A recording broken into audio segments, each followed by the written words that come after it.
একটা বোন আমাকে ফেসবুকে প্রচুর মেসেজ করেছে। প্রচুর মেসেজ করার কারণে তার মেসেজটা আমার চোখে পড়েছে এবং তাকে আমি রিপ্লাইও করেছি। যেহেতু সারাদিনে ফেসবুকে প্রায় 200 প্লাস 250 প্লাস মেসেজ ঢোকে, তাই সবার মেসেজ সিন করা সম্ভব হয় না, সবার মেসেজে রিপ্লাই করাও সম্ভব হয় না। কারণ যে মেসেজটা আসছে সেই মেসেজটা 3 ঘন্টা পর অনেক নিচে চলে যায়, কারণ প্রচুর মেসেজ ঢুকছে। এবার একটা মানুষ যদি র্যান্ডাম মেসেজ করতেই থাকে 10-15 মিনিট 1 ঘন্টা পর পর, তাহলে সেই মেসেজটা উপরেই থাকে। আর এইভাবেই এই বোনটা আমাকে মেসেজ করেছিল, আমি নাম বলছি না। বোনটা আমাকে শুধু জিজ্ঞাসা করেছে, দাদা আমি একটা রিলেশনশিপে আছি গত 4 বছর। 4 বছর থেকে আমি তাকে খুব ভালোবাসি। প্রথম 2 বছর সেও আমাকে ভালোবাসতো। 3 নম্বর ইয়ার থেকে আমাদের সম্পর্কের মধ্যে ডামাডোল শুরু হয়, ঝগড়াঝাটি অশান্তি সব চলতে থাকে এবং এটা 4th ইয়ার চলছে। এবং এই বছরে সে এতটা পাল্টে গেছে, সে এখন এই সম্পর্কের মধ্যে থাকতে চাইছে না। সে অন্য রিলেশনশিপে আগেও একবার গেছিল, এখনো নাকি অন্য রিলেশনশিপে আছে তেমনটা তার মনে হচ্ছে। ভালোবাসা তো নেই, অপমান, বিরক্তিকর একটা সিচুয়েশন শুধু রয়েছে এখানে। শুধুমাত্র সে অপমান খাচ্ছে, খিস্তি, গালিগালাজ এসব সহ্য করতে হচ্ছে। কিন্তু তবুও বোনটা আমাকে বলছিল যে দাদা আমার এখানে কি করা উচিত আমি বুঝতে পারছি না, কারণ আমি তাকে ভালোবাসি আর সে আমাকে একেবারেই ভালোবাসতে চাইছে না। ভালোবাসা তো দূরে থাক, সে আমাকে সহ্য করতে পারছে না। আমি তার 2 চোখের বিষ হয়ে গেছি, তাই সে সম্পর্কে থাকতেও চাইছে না। এখন এই ধরনের সিচুয়েশনে কি করা উচিত এটা আজকের এই ভিডিওতে বুঝিয়ে বলবো। দেখো, এখানে কিছু বিষয় তোমাকে খুব ভালোভাবে বুঝতে হবে। ফার্স্ট, সম্পর্কের মধ্যে ডামাডোল, অশান্তি, ঝগড়া, মারামারি এসব চলে, অনেক সম্পর্কের মধ্যে হয়। কারোর একটু বেশি হয়, কারোর একটু কম হয়, কারোর আবার অনেকটাই বেশি হয়। তবে সেটা ঠিকও হয়ে যায়। কিন্তু যদি 1 বছর 2 বছর ধরে কন্টিনিউয়াসলি অশান্তি চলছে, তাহলে বুঝতে হবে যে সম্পর্কটা আর টিকবে না। তুমি আপ্রাণ চেষ্টা করেছো, তুমি তোমার মতো যতটা চেষ্টা করতে পারো ততটাই চেষ্টা করেছো, কিন্তু তারপরে সেই মানুষটা থাকতে চাইছে না। সেই মানুষটা আগেও একটা অন্য রিলেশনশিপে চলে গেছে, বা তোমাকে জেলাস ফিল করানোর জন্য, বা তোমাকে তার জীবন থেকে সরিয়ে দেওয়ার জন্য অন্য রিলেশনশিপে চলে যাচ্ছে সে বারবার, বা তোমাকে নিয়ে সে সুখী নেই। তুমি কতটা ভালো কতটা খারাপ এখানে বিচার বিবেচনা করার কোনো দরকার নেই। ভালো হলে যে মানুষ তাকে আগলে রাখবে তেমন কোনো মানে নেই, বুঝলে বোন?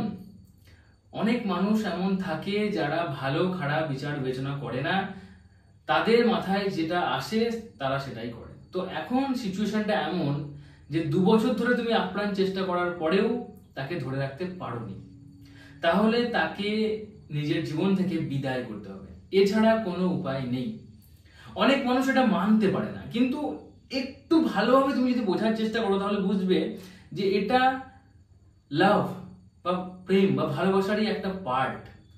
কিছু ভালোবাসা রয়েছে যে ভালোবাসাগুলো শুভ পরিণতি পায়, বিয়ে হয়, তারা সারা জীবন একসাথে থেকে যায়।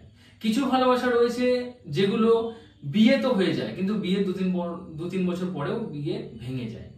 কিছু ভালোবাসা এমন রয়েছে যেটাতে বিয়েটা হয়ই না, বিয়ের ঠিক আগেই ভেঙে যায়।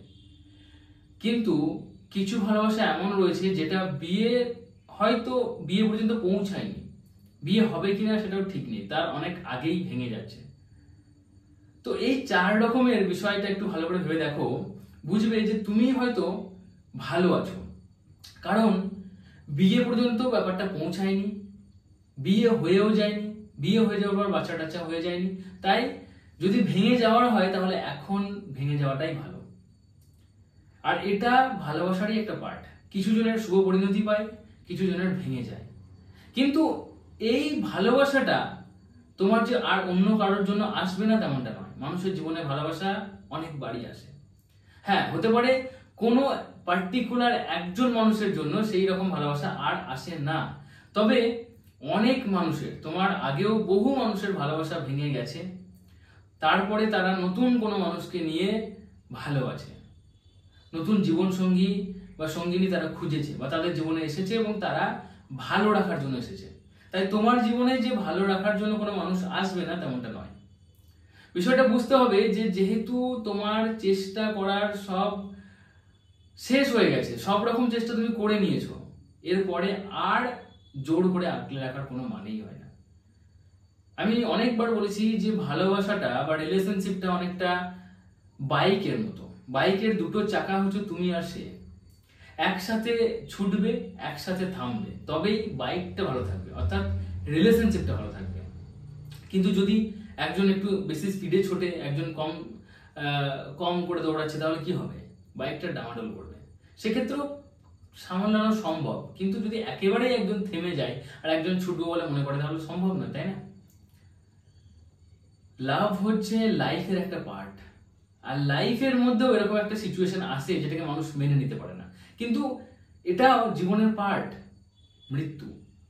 মৃত্যুটা জীবনেরই একটা অংশ, কিন্তু মানুষ মৃত্যুটাকে জীবনের অংশ বলে কখনোই মনে করতে পারে না, অ্যাটলিস্ট সেই সময়টাতে মনে করতে পারে না।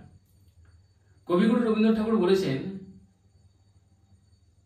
আগুনের পরশমণি ছোঁয়াও প্রাণে, এ জীবন ধন্য করো, এ জীবন পূর্ণ করো দহন দানে। অর্থাৎ চিতার আগুনের কথা বলা হচ্ছে। চিতার আগুন যখন মানুষের গায়ে লাগছে, তখন মানুষের পুরো জীবনটা কমপ্লিট হচ্ছে।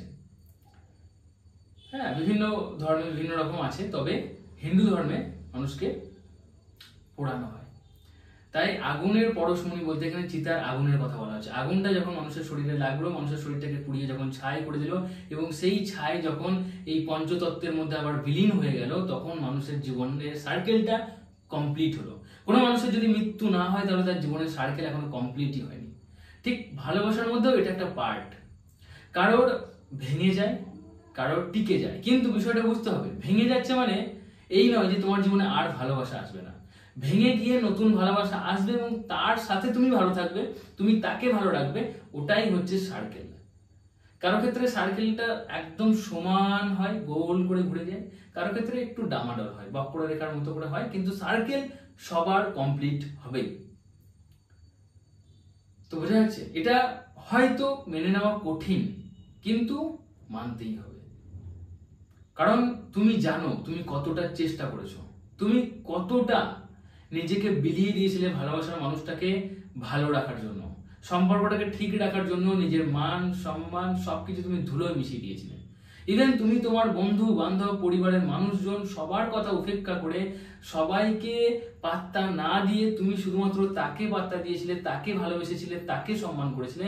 তারপরেও যদি সে বুঝতে না পারে, তাহলে বুঝতে হবে এই মানুষটা তোমার জন্য নয়, আর তার জন্যই ভগবান এই মানুষটাকে তোমার জীবন থেকে সরিয়ে দিচ্ছে।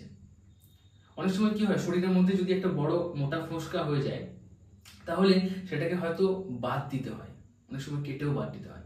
কিন্তু কেটে বাদ দেওয়ার সময় তোমার কি হয়, লাগে, ব্যথা হয়। যদিও অজ্ঞান করেই করা হয়, তবুও কিছুটা ব্যথা হয়, তাই না? অজ্ঞানের সময় না হলেও পরে হয়। কিন্তু বিষয়টা বুঝতে হবে, যেহেতু ওটা শরীরের অংশ নয়, তাই ওটাকে বাদ দিতে হবে।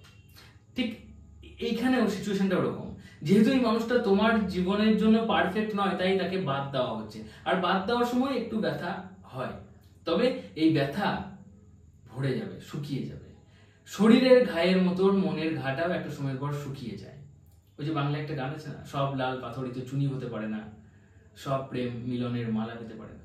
এবার বুঝতে হবে যে এর সাথে হয়তো মিলনের মালাটা হবে না, কিন্তু আরেকজন মানুষ তোমার জীবনে আসবেই আসবে, 100% তোমার জীবনে আসবে, এবং তার সাথে মিলনের মালা বদল হবে, এবং তুমি তার সাথে ভালো থাকবে। বোঝা গেল? তাই কষ্ট হলেও তাকে বিদায় করতে হবে নিজের জীবন থেকে, আর এই ডিসিশনটা তোমাকেই নিতে হবে। তুমি কখনোই কারোর কাছ থেকে ডিসিশন নিয়ে এটাকে অ্যাপ্লাই করতে পারবে না, কারণ তুমিই জানো যে তুমি আর চেষ্টা করতে পারবে কিনা, তুমি তাকে ফিরিয়ে আনলেও তাকে ধরে রাখতে পারবে কিনা, তোমার জন্য সেই মানুষটা পারফেক্ট কিনা সেটাও তুমিই জানো। তাই এই ধরনের কঠিন সিচুয়েশনে কঠিন ডিসিশন একমাত্র তোমাকেই নিতে হবে। আমি জাস্ট উপদেশ দিলাম, তোমাকে অ্যাপ্লাই করতে হবে তোমাকে। আশা করি ভিডিওটা ভালো লেগেছে। ভিডিওটা ভালো লাগলে অবশ্যই লাইক করে, বিষয়ে তোমার কোনো মতামত থাকলে নিচে কমেন্টে অবশ্যই জানাও। এখনো পর্যন্ত চ্যানেলটি সাবস্ক্রাইব করে না থাকলে চ্যানেলটি সাবস্ক্রাইব করে নাও।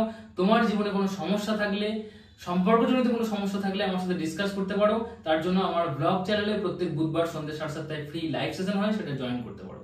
ব্লগ চ্যানেলের লিংক প্রত্যেক ভিডিও ডেসক্রিপশন বক্সে পাবে। ব্লগ চ্যানেলের নাম শান্তিনিকেতনের শান্তনু। চ্যানেল দুটোকেই সাবস্ক্রাইব করে নাও। চলো আজকের মতো এটুকুই।